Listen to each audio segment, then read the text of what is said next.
요한복음 8장 1절에서 11절 말씀 우리 다 같이 한 절씩 교독하고 마지막 절 함께 읽도록 하겠습니다. 제가 먼저 읽습니다. 예수는 감난산으로 가시니라.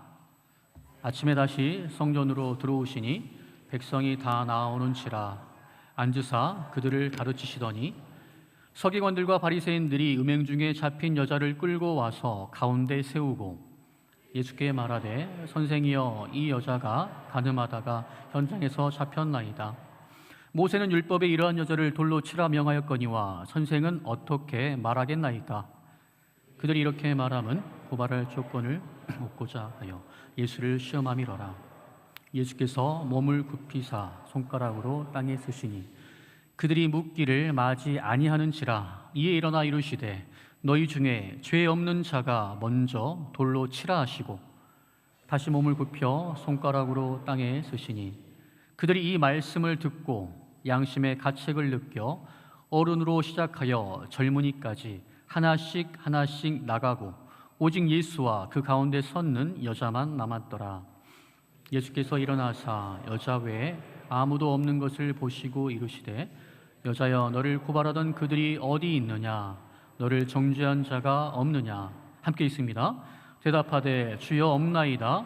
예수께서 이르시되 나도 너를 정죄하지 아니하노니 가서 다시는 죄를 범하지 말라 하시니라. 아멘. 그동안 저희 김포교회에서는 요한복음을 통해서 예수님께서 만난 사람들, 예수님을 만난 사람들이 어떻게 변화되었는가를 이렇게 살펴보고 있습니다.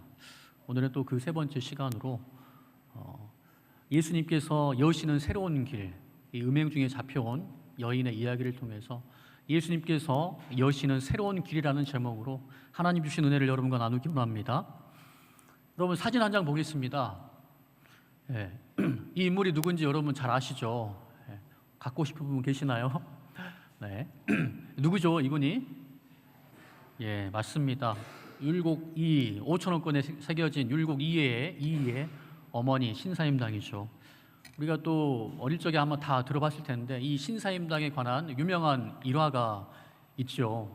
어떤 내용이냐면 어느 날 잔치집에 초대받은 신사임당이 여러 귀부인들과 함께 이야기를 나누고 있었습니다. 그리고 이야기를 나누고 있는데 식사 시간이 되어서 또 이렇게 식사하면서 이야기를 나누고 있는데 마침 국을 나르던 하녀가 어느 부인의 치맛자락에 발이 걸려가지고 그 국물을 그 여인에게, 귀부인에게 쏟아부은 사건, 그 사건이 발생하죠. 그래서 정말 그 여인의 옷이, 이 비단 한복 옷이 국물에 다 더럽혀진 겁니다. 그러자 이 여인이 이렇게 탄식했다고 동화책에 보면 나와요. 아, 이를 어쩌나 빌려 입고 온 옷을 다 버렸으니, 이렇게 아이들 책에는 나오더라고요. 근데 현실은 어떨까요? 현실 버전은, 이건 동화책 버전의 현실 버전, 여러분이 그 여인이었다면 어땠을까요? 여러분이 이렇게 휴가 나가려고 옷을 여러분 종복을 첫 외박 나가려고, 첫 휴가 나가려고 종복을 다 이렇게 단정했는데 후임이 갑자기 커피를 쏟은 거예요, 음료수를. 그때 어떻게 반응할까요? 아주 그냥 눈빛이 장난 아니겠죠. 분명 이 여인도 아마 제가 생각했을 때는 재수없어, 야 눈을 어디다 두고 다니는 거야? 빌려온 옷인데 네가 다 물어내, 이렇게 하지 않았을까 하는 생각을 해봅니다. 아무튼 이 초대받은 이 여인도 귀부인은 귀부인이었지만 우리 양반들이 좀 가난한 선비들이 있었잖아요. 그래서 이 부인도 그 옷이 없어가지고 다른 사람에게 옷을 빌려온 상황이었습니다. 그랬는데 빌려온 옷인데 그 옷이 다 더럽게 되었으니 얼마나 화가 나고 답답했을까요? 짜증이 났을까요? 이 여인, 옷이 더럽혀진 그 여인이, 그리고 그때 함께 있었던 귀부인들이 그 여정을 어떤 눈으로 이렇게 바라보았을까요? 한번 옆 사람과 한번 연기 한번 해볼까요? 어떤 눈빛으로 바라봤을까? 그냥 제 생각은 차가운 눈빛으로, 짜증난 눈빛으로 바라보지 않았을까 하는 상상을 해봅니다. 분위기가 정말 이렇게 삭막해지고 안 좋은 상황 가운데 있었는데 그때 우리 신사임당 그 부인께서 한마디를 던집니다. 부인, 그 치마를 저에게 좀 잠시 맡겨주십시오 라고요. 어떤 영문인지 모르겠지만 그래도 버린 옷이니까 옷을 또 갈아입어야 되고 해서 맡깁니다. 그때 어떻게 하면 심사임당이 치마를 딱 펼치고 오물들을 걸러내고, 그리고 오물이 묻은 그곳에 붓을 들어서 먹물로 그림을 그립니다. 유명한 포도 그림이죠. 포도를 아름답게 이렇게 그리는 겁니다. 사람들이 저 뭐 하는 거야? 미친 거 아니야? 이렇게 생각하지 않았겠습니까? 무슨 옷에다 그림을 그립니까? 비단 한복에다가. 근데 지켜보니까 점점 포도가 정말 살아있는 포도처럼, 생생한 포도처럼 느껴지고, 그러면서 다 완성이 되니까 사람들이 어떨까요? 정죄하고 비난하던 그 목소리가 한순간에 사라지고, 그러면서 이렇게 말을 하는 거예요. 이 치마를 시장에 가서 파세요. 그리고 그 값으로 새로운 옷을 사서 주인에게 돌려주세요. 그래서 이 치마를 들고 나갔더니 원래 그 치마 값보다 더 많은 값을 팔고, 그리고 그 옷과 똑같은 옷을 사서 새 것을 주인에게 드리고 본인은 남았다는 그 이야기, 우리가 아마 어릴 적에 다 들어보았던 이야기일 것입니다. 이런 아름다운 이야기와 함께 오늘 우리의 현실들을 보면 어떻습니까? 뉴스 보면 여야로 정말 대치 상황 아닙니까? 그리고 아직까지도 지역 간에, 제가 전라도 사람인데 부산에서 이렇게 12년 살았는데 요즘 젊은 사람들은 없지만 아직까지도 윗대 사람들은 조금 지역 감정이 살아남아 있습니다. 다 그런 건 아니지만 그런 게 좀 느껴집니다. 그런 것들이 있죠. 정치 뉴스를 보면 아주 이렇게 서로 비난하고 정죄하고, 내가 하면 로맨스지만 남이 하면 불륜, 이런 식의, 너무나도 그 똑같은 사실을 보고도 너무나 다른 말을 하는, 서로 비난하고 정죄하는 그 세상 속에서 우리가 살아가고 있습니다. 모든 사회 분야에서 서로 비판하고 정죄하는 이런 지금의 사회적 분위기 속에서 누군가의 실수를 덮어주고 오히려 모두의 마음을 감동시켜주는 이런 신사임당과 같은 그런 태도가 우리에게 필요한 시기입니다. 그 어느 때보다도. 이런 일을 누가 담당할 수 있을까요? 바로 하나님을 아버지라고 부르고 예수님을 우리의 구주라고 부르는 예수님의 제자인 저와 여러분들이 이 모습을, 이 몫을 감당해야 되지 않을까 생각해 봅니다. 우리는 누군가의 실수나 잘못을 보면 쉽게 정죄하고 손가락질하는 경향이 있습니다. 요즘에는 인터넷이 발달해가지고요, 어떻습니까? 댓글로 인하여서 연예인들이 상처를 받아서 자살을 하기도 하고, 그런 일들이 벌어지고 있는 상황입니다. 나와 인격적으로 관계가 없기 때문에 뉴스에 나오는 사람들, 그 사람들을 함부로 우리가 정죄하고 판단하고 그 사람을 그냥 말로 죽입니다. 댓글로 죽입니다. 그런 사회 속에서 정죄하고 비판하는, 함부로 칼로 찌른 것 같은 그 말을 통해서 사람을 죽이는 그 사회에 우리가 살고 있습니다. 나 자신의 잘못에 대해서는 관대하면서도 타인의 잘못에 대해서는 냉정하고 엄격한 그러한 사람들이 늘어나고 있습니다. 여러분들은 어떠신지요? 오늘 우리가 읽은 본문은 자신에게는 관대하면서도 타인에 대해서는 쉽게 정죄하고 비판하는 저와 같은 사람들에게 예수님께서 아주 중요한 교훈을 주시는 메시지입니다. 오늘 본문은 이렇게 시작합니다. 1절, 예수는 감난산으로 가시니라. 이게 무슨 뜻인지 알려면 8장 1절 뒤에 있는 7장 53절 말씀을 우리가 읽어볼 필요가 있습니다. 우리 7장 53절 PPT 준비했는데 다 같이 화면 보시고 읽어보겠습니다. 시작. 다 각각 집으로 돌아가고. 이게 어떤 상황이냐면 오늘 이 본문이 시작되기 전날, 그 전날에 유대 종교 지도자들이 예수님과 성전에서 설전을 벌였습니다. 논쟁을 벌였어요. 논쟁을 벌였는데 예수님을 당해낼 수가 없는 겁니다. 그들이 아무리 예수님을 고발하고 정죄해도 하나님이시면서 참 인간이신 예수님, 죄가 없으신 그 예수님을 대항해낼 수가 없었습니다. 그래서 그들은, 종교 지도자들은 다 각각 집으로 돌아갔다라고 기록하고 있습니다. 그 사건 다음에 1절, 예수님께서는 그들과 다툰 후에, 논쟁을 벌이신 후에 종교 지도자들은 다 집으로 갔는데 예수님은 어디로 가셨냐 하면은 감람산으로 가셨다라고 이야기합니다. 감람산은 예루살렘 성전에서 900m 정도밖에 안 되는 거리입니다. 여기서 1km도 안 되는 거리예요. 아주 가까운 거리죠. 성경에서 감람산, 올리브 동산, 겟세마네 동산 다 똑같은 말인데요, 이것은 어떤 의미가 있냐면 예수님께서 습관을 쫓아서 늘 기도했던 곳입니다. 땀방울이 핏방울이 되도록 기도했던 곳, 늘 예수님께서 하나님과 교제했던 곳이 이 감람산입니다. 이 요한복음을 기록한 사도 요한은 논쟁이 끝나고 각각 집으로 돌아간 종교 지도자들과 피곤함에도 불구하고 이 감람산에 오셔서 그곳에서 하나님과 교제하며 기도함을 통하여서 하나님의 뜻과 예수님의 뜻이 하나가 되게 하는, 일치되는 경건 생활을 통하여서 하나님의 뜻이 무엇인지를 분별하고 추구하는 그 예수님의 모습을 대조하고 있습니다. 요한이 이렇게 대조하는 이유는 무엇일까요? 네, 종교 지도자들은 성경에 대해서 그 누구보다도 잘 안다고 자부했습니다. 그들은 율법, 모세 오경을 12살이 되기 전에 달달달달 암송할 만큼 모세 율법, 이 성경, 구약 성경에 대해서는 능통한 자라고 자부했던 자들이었습니다. 그러나 실제로는 어떻습니까? 하나님의 말씀을 지식적으로 너무나도 잘 알고 있는데 하나님의 마음은 단 1도 모르는, 하나님의 뜻은 단 1도 모르는 그런 세속적인 자들임을 이 경건생활, 기도하는 모습과 그저 집으로 들어가는 그 모습을 비교함으로 말미암아 사도 요한이 우리에게 그 차이를 대조하고 있는 것입니다.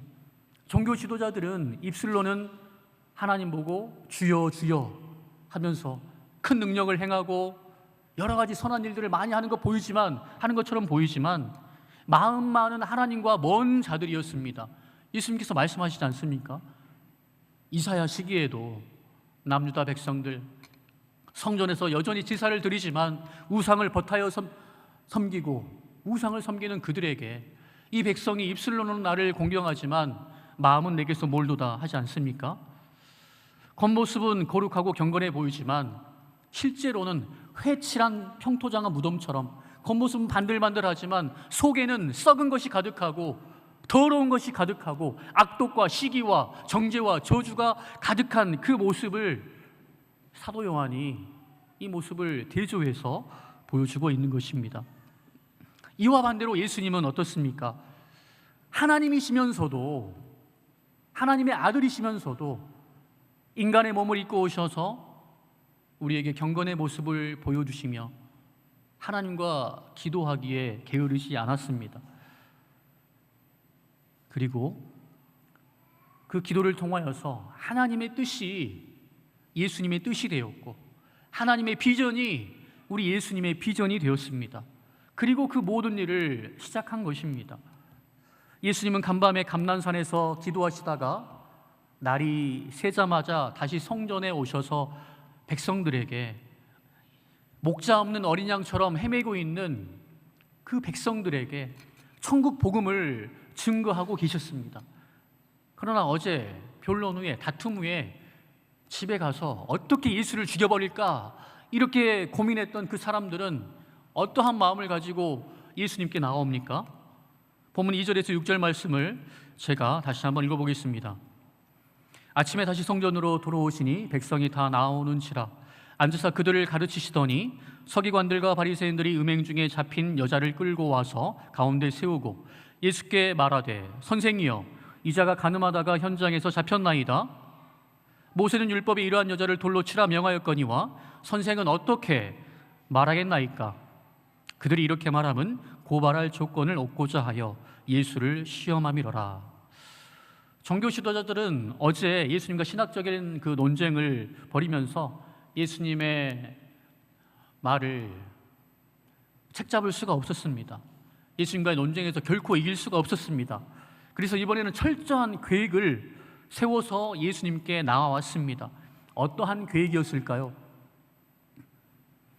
그것은 아주 곤란한 질문을 예수님께 던져서 어떠한 대답을 하더라도 함정에 빠질 수밖에 없는 그 질문을 가지고 예수님께 나온 것입니다. 미리 설계를 했습니다.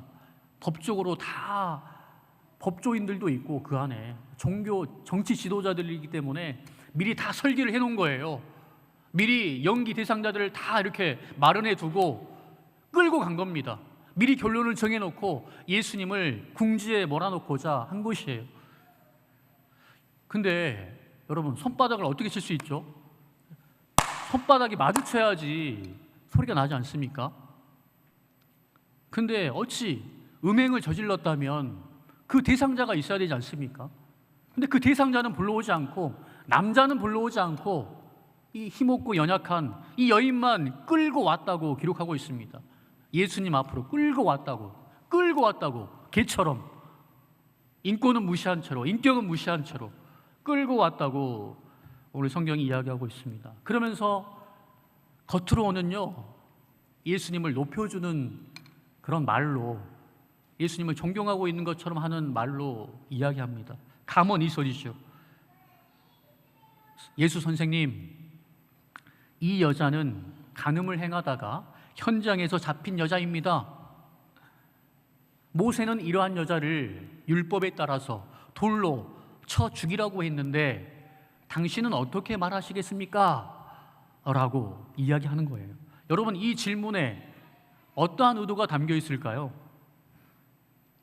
6절 말씀을 보면 그들이 이렇게 말함은 고발할 조건을 얻고자 하여 예수를 시험함이러라. 고발할 조건을 얻기 위해서, 예수님을 시험에 빠지게 하기 위해서 이 질문을 던졌다는 거예요. 여러분, 왜 이것이 예수를 시험하는 질문이 됐을까요? 여러분, 그냥 인간의 이성과 논리로 생각해 보면 이 질문에 대해서 어떠한 말을 하더라도 다 법적으로 그냥 올무에 걸릴 수밖에 없습니다.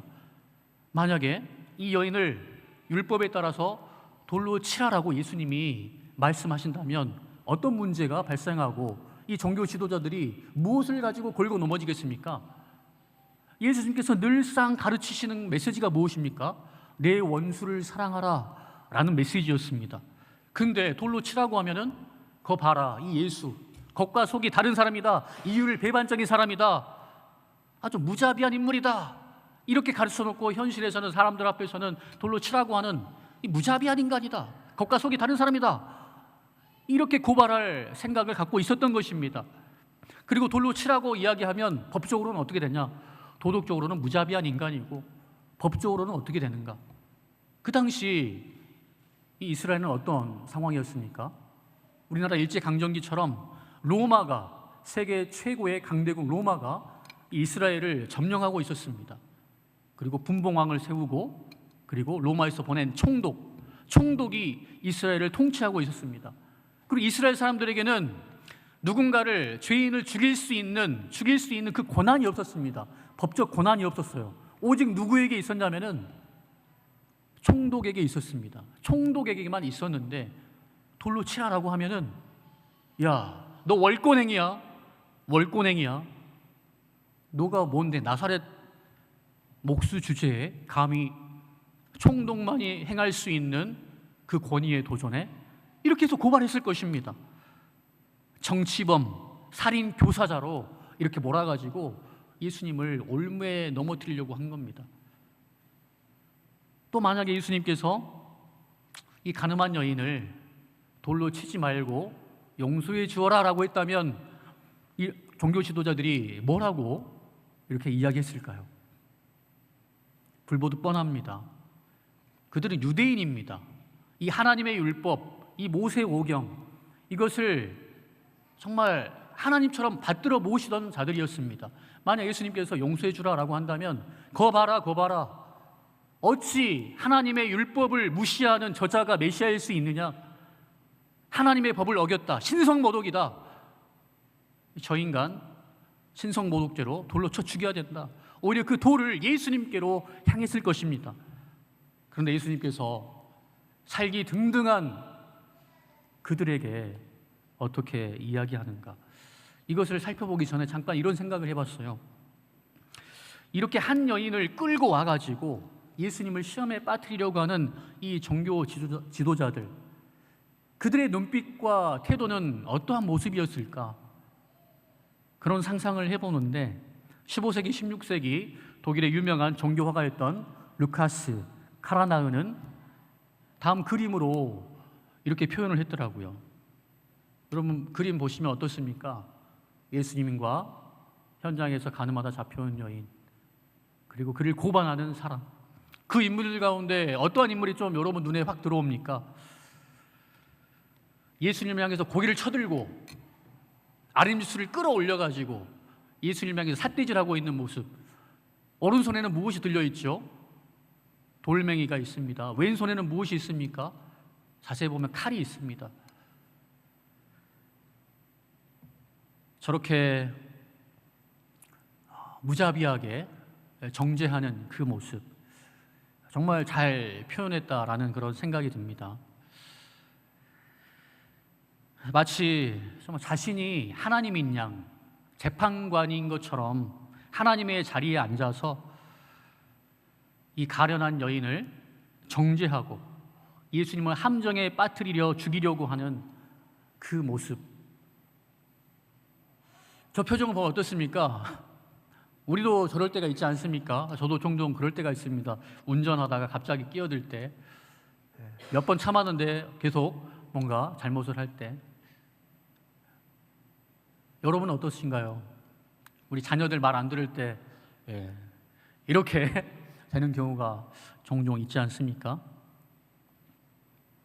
이때 이러한 비난을 받았던 그 여인의 마음이 어땠을까 생각을 해보면, 그리고 그 여인을 바라보는 사람들의 따가운 눈총과, 그러나 그와 반면에 예수님께서 바라보시는, 그녀를 바라보시는 그 눈빛은 어땠을까, 그것을 생각해 보게 됩니다. 저는 이렇게 정말 말로 또 돌로 쳐 죽이려고 하는 이러한 모습과 달리 예수님께서는 이들을 어떻게 대하고 있는가, 그 모습에 주목하기 원합니다. 6절 하반절 말씀부터 9절까지의 말씀, 우리 함께 PPT 나와 있는 말씀 한 목소리를 한번 읽어보겠습니다. 시작. 몸을 굽히사 손가락으로 땅에 쓰시니 그들이 묻기를 맞이 아니하는지라. 이에 일어나 이르시되 너희 중에 죄 없는 자가 먼저 돌로 치라 하시고 다시 몸을 굽혀 손가락으로 땅에 쓰시니 그들이 이 말씀을 듣고 양심의 가책을 느껴 어른으로 시작하여 젊은이까지 하나씩 하나씩 나가고 오직 예수와 그 가운데 섰는 여자만 남았더라. 예수님은 이렇게 살기 등등한 그 모습으로 비난하고 정죄하는 그 사람들, 웅성거리는 그 사람들 가운데에서 앉으셨습니다. 앉으셔서 손가락으로 땅에, 흙에 어떠한 무언가를 쓰셨습니다. 여러분 뭐라고 쓰셨을까요? 그것은 아무도 모릅니다. 왜냐고요? 성경이 말해주고 있지 않기 때문이죠. 우리 각자의 상상에 맡긴 것입니다. 손가락으로 땅에 무엇을 쓰고 있는데 7절에 보면 그들이 묻기를 맞이 아니하는지라. 어떤 표현이냐면 계속해서 그 질문에 답하라고 하는 것입니다. 질문에 답해라. 질문에 답해봐. 어떻게 말할 거야? 어떻게 할 거야? 계속 이렇게 질문을 하니까 예수님께서 다시 자리에서 일어나셔서 이런 한마디를 남기죠. 너희 가운데 죄 없는 사람이 먼저 그 여자를 돌로 치라 라고 말입니다. 얼마나 지혜로운 대답입니까? 그리고 다시 몸을 굽혀서 땅바닥에 다시 한번 무엇인가를 쓰십니다. 그랬더니 예수님의 말씀을 듣는 모든 사람들이 양심의 가책을 느껴서 어른으로부터 시작해서 젊은이까지 하나씩 하나씩 그 자리를 떠났다라고 성경이 기록하고 있습니다. 조금 전에 어제 예수님과의 논쟁 가운데 각각 다 자기 집으로 돌아갔다라고 했는데 이번에도 예수님을 올무에 넣으려다가 오히려 그들이 양심의 가책을 느끼고 다시 돌아가게 되었습니다. 예수님께서 던지신 그 메시지, 너희 중에 죄 없는 자가 먼저 돌로 치라, 이 한마디 말을 우리 자신에게 던져본다면 저부터서 떳떳할 수가 없습니다. 제가 누구이기에 늘상 범죄하고 이 욱하는 성격으로 인하여서 사람들에게 상처를 주기도 하는 이 못난 저로 인하여서 상처받는 사람들이 참 많을 텐데, 떨어서 먼지 안 나는 사람 없을 텐데 누가 누구를 정죄할 수 있겠습니까? 이 말씀만 가지고도 우리의 양심을 감동하게 하고 양심의 가책을 느끼게 할 수 있는 이 말씀인데, 어쩌면 예수님께서 이 말씀을 하시기 전과 후에 땅에 기록하신 어떠한 그 메시지가 우리 인간의 그들의 양심을 더 움직이게 하는 그러한 것이 되지 않았을까 하는 상상을 해봅니다. 그러면서 목사인 저는 늘 이 본문을 읽으면서 도대체 예수님께서 뭐라고 쓰셨을까? 어떠한 그 논문과 이렇게 주석을 보더라도 그 답이 시원하게 나온 게 없더라고요. 그래서 저 혼자 한번 상상을 해봤습니다. 내가 예수님이었다면 뭐라고 썼을까? 이거는 제 생각입니다. 여러분들 알아서 해석하시고 감동이 되면 은혜를 받으시면 되는 건데요. 제가 생각한 것은 이거예요. 첫 번째로 땅에 쓰신 것, 너희 조상 라합은 어떠하였느냐? 너희 조상 라합은 어떠하였느냐? 라합은 어떠한 사람이었습니까? 여호수아가 모세의 뒤를 이어서 가나안 땅을 정복하러 나아가는 그 길 가운데 여리고성, 첫 번째 도성인 여리고성을 정탐합니다. 이제 하나님의 군대가 이 죄악 도시를 심판하게 될 것입니다. 두 명의 정탐꾼들이 가서 다 돌아보고 하는데 가나안 땅, 이 정탐꾼이 발각이 됩니다. 그러면서 추격을 당하죠. 그때 어떻게 되죠? 이 기생 라합 집에 숨어 들어갑니다. 근데 기생 라합이 하는 말이 하나님에 대해서 너무나도 잘 알고 있는 거예요. 애굽에서 하나님께서 행하셨던 10가지 기적에 대해서, 과거에서 행하셨던 그 하나님의 놀라운 은혜에 대해서 너무나 잘 알면서 이 두 정탐꾼을 숨겨줍니다. 그러면서 하나님의 날개 아래 그도 들어가기 원한다라고 이야기합니다. 나를 살려달라고, 우리 가족을 살려달라고 이야기합니다. 근데 이 라합이 어떠한 사람이라고 성경이 기록합니까? 구약에서도 마찬가지, 신약에서도 마찬가지, 기생이라고 말합니다. 매춘부, 몸을 파는 여자라는 뜻입니다. 창녀라는 뜻입니다. 여러분, 여호수아와 이 하나님의 정말 종이라고 할 수 있는 이 정탐꾼, 유대의 지도자들이었을 텐데, 이스라엘에 이들이 그 여인을 어떻게 대했을까요? 이스라엘 사람 중에 창기가 없어서는 안 되고 그러한 여인이 있다면 돌로 쳐 죽여야 되는데 이는 이방 여인입니다. 이 이방 여인을 어떻게 대했을까요? 돌로 쳐 죽여도 모자라서 더 능지처참할 수 있었을 텐데, 그러나 여호수아와 이 두 정탐꾼은 그녀를 하나님의 은혜로 대해 주었습니다. 그리고 이 여인은 결국 어떻게 됐을까요? 마태복음에 보면 마태복음 1장에 예수님의 족보가 등장하는데요, 아브라함부터 예수님에 이르는 이 족보가 쭉 진행되는데 이때 이 기생, 창녀 라합의 이름이 등장합니다. 우리 마태복음 1장 5절에서 6절 말씀 한번 다 같이 한 목소리로 읽어보겠습니다. 시작.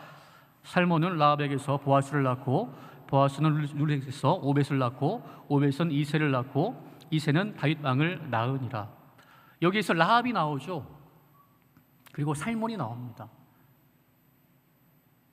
이 라합이 이스라엘 지도자와 함께 결혼을 해서 하나님의 날개 그늘 가운데 들어와서 이스라엘 백성이 됩니다.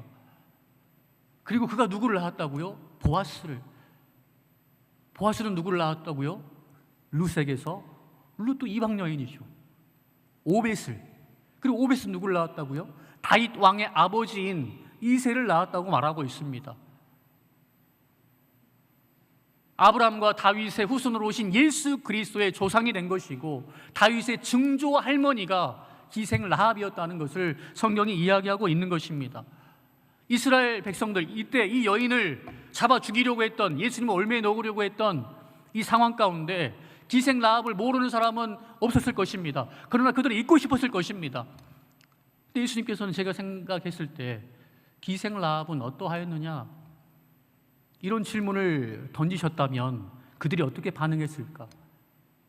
너희들이 그 기생 라합의 후손이지 않느냐, 그러면서 양심의 가책을 느끼지 않았을까 하는 생각을 해봅니다. 그리고 나서 너희 중에 죄 없는 자가 돌로 치라 라고 하시고 다시 한번 땅에 쓰셨습니다. 그때는 또 뭐라고 쓰셨을까? 한 가지 이야기를 다 썼을 수도 있고, 제 생각에는 또 다른 여인의 이름을 기록하지 않았을까? 이 마태복음 1장 예수님의 족보에 등장하는 그 여인의 이름, 너희 조상 밧세바는 어떠하였느냐, 이렇게 질문하지 않았을까 생각해 봅니다. 다르게 표현해 보면 다윗은 어디 가고 밧세바만 데려왔느냐, 음행한 다윗과 밧세바는 어떻게 되었느냐, 돌로 쳐 죽였느냐, 하나님께서 그를 어떻게 대했느냐, 율법에 따르면 음행을 한 남자와 여자를 둘 다 돌로 쳐 죽이라고 했습니다.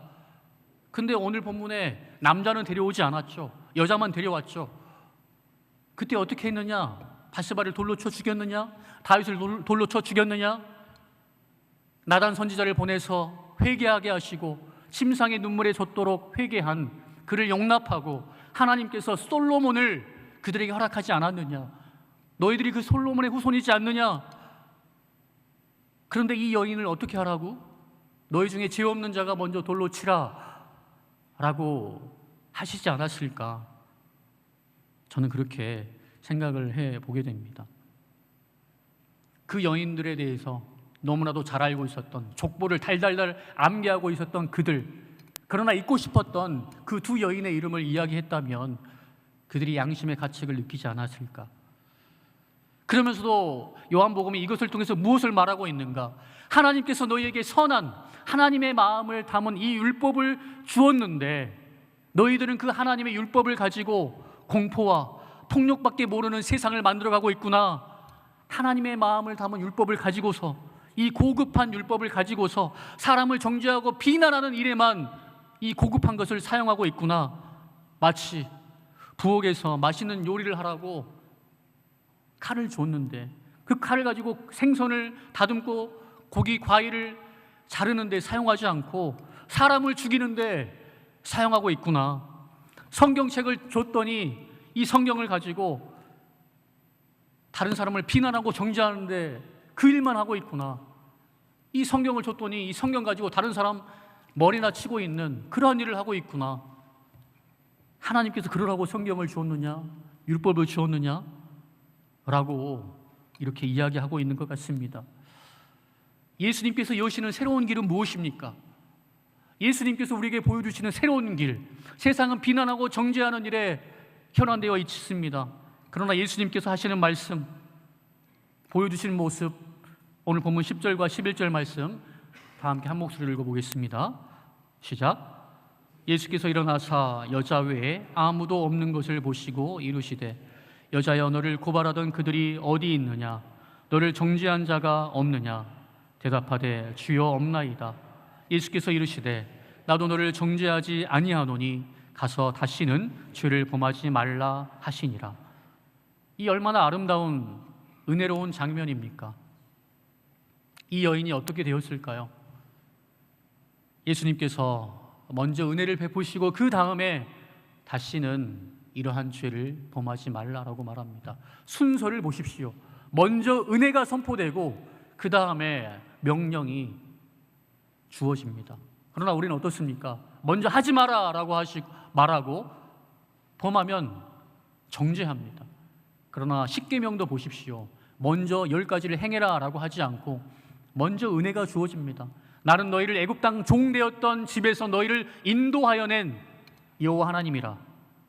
너는 나의 백성이다. 내가 너희를 핏값을 주고 산 나의 백성이다. 그러니 너희가 나의 자녀라면 너희는 이렇게 살아라 라고 이야기하는 것입니다.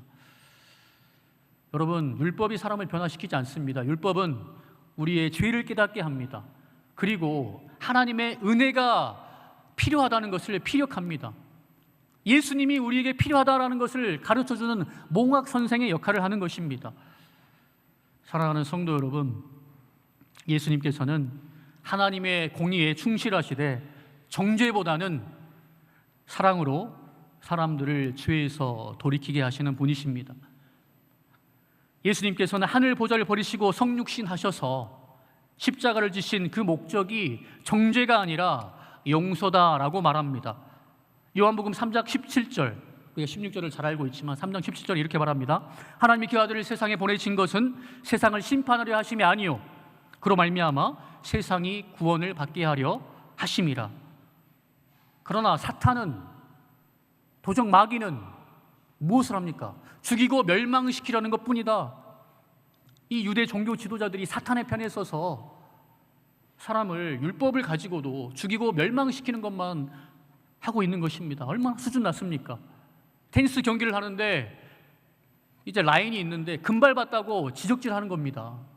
연습을 통해서 그 안에서 얼마나 아름다운 경기를 펼칠 수가 있는데 그것은 생각하지 않고 금발 봤다고 지적질만 하고 있는 이 모습과 예수님께서 여시는 모습이 얼마나 대조되고 있습니까? 예수님은 저와 같은 죄인들을 하나님의 은혜로 구원해 주셨습니다. 그리고 예수님은 십자가 사랑을 우리에게 부어주심으로 말미암아 우리로 하여금 죄를 능히 이길 수 있는 힘을 주셨습니다. 여러분, 우리를 변화시키는 것은 비난과 정죄의 돌멩이가 아니라 모든 사람에게 손가락질 받던 그 가늠한 여인을 용서해 주신 예수님의 십자가 사랑만이 우리를 변화시켜 줄 수 있습니다. 저도 살다가 그 은혜를 누렸습니다. 여러분에게 몇 번 이야기한 바 있는데 저도 고3 수능 시절에 다른 사람들 다 이렇게 시험 보고 면접을 보는데 저는 고3 여름방학 때 친 사건으로 인하여서 경찰서를 가야 했습니다. 우리 사촌 조카는 고려대 법대에 합격해가지고 좋아하는데 나이는 같은 삼촌인 저는 경찰서를 가는 것입니다. 39에 저를 낳은 어머니는 이 늦둥이 저를 경찰서를 데리고 갈 때 마음이 어땠을까요? 내 친구들 이야기를 들어보니 호적에서 판다고 한다, 나가 뒤져라고 한다. 저희 어머니는 1시간 반이 걸리는 그 경찰서 가는 길 동안 아무 말도 하지 않으시고 경찰서 입구에서 이 한마디를 하셨습니다. 저를 딱 보시면서 머리부터 쓰다듬으면서 그래도 나는 우리 아들 믿는다. 그 한마디가 저를 정신 차리게 했고 이게 뭔가 하는 생각이 들었습니다. 그것은 아직까지도 제 인생에서 평생 잊을 수 없는 나를 변화시킨 그 한마디였습니다. 신학을 하고 목회자 생활을 해보니까 무엇이 사람을 변화시키는가? 어떤 잘못을 했을 때 지적하고 정죄하고 그것은 결코 사람을 변화시킬 수 없습니다. 어린 자녀들에게 옳고 그름을 분명히 알려주는 게 필요합니다. 그러나 이제 중학생만 되면 여러분 다 아시지 않습니까? 잘못한 것을 그 사람이 누구보다도 잘 알고 있습니다. 그때 예수님처럼 제자들을 사랑하시되 끝까지 사랑하시니라.